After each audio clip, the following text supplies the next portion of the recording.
شریف تیرے دور اقتدار میں عملے قوم لوط کو پروموٹ کرنے کے لیے جو آئیلینڈ جیسی فلم جو ہے اس کا مقابلہ کرتے رہیں گے، اس کو دھجیوں کے اندر اڑاتے رہیں گے اور انشاءاللہ پاکیزگی کا علم کو اٹھاتے رہیں گے۔ آپ کے سامنے ستمگری کی مزید بات کو واضح کر دینا چاہتا ہوں۔ ملالہ یوسف زئی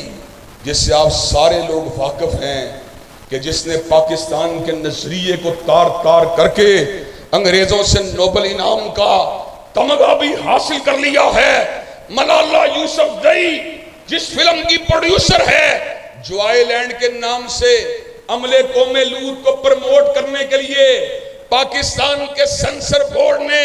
امیر المومنین میاں محمد شہباز شریف کے برسر اقتدار آنے کے بعد نومبر کے اندر اس فلم کے مارکیٹ میں آنے کا اعلان کر دیا ہے۔ حضرات گرامی قدر، میں اس بات کا اعلان کرنا چاہتا ہوں، سارے پاکستان کے علماء ایک پلڑے میں چلے جائیں، علماء اہل حدیث بھی ساتھ دیں تب بھی کہتا رہوں گا، نہ ساتھ دیں تب بھی کہتا رہوں گا، علماء دیوبند ساتھ دیں پھر بھی کہتا رہوں گا، نہ ساتھ دیں پھر بھی کہتا رہوں گا، علماء بریلی ساتھ دیں پھر بھی کہتا رہوں گا، نہ ساتھ دیں پھر بھی کہتا رہوں گا، جب تک ہم زندہ ہیں میاں محمد شہباز شریف تیرے دور اقتدار میں عملے قوم لوط کو پروموٹ کرنے کے لیے جو آئیلینڈ جیسی فلم جو ہے اس کا مقابلہ کرتے رہیں گے، اس کو دھجیوں کے اندر اڑاتے رہیں گے اور انشاءاللہ پاکیزگی کا علم کو اٹھاتے رہیں گے۔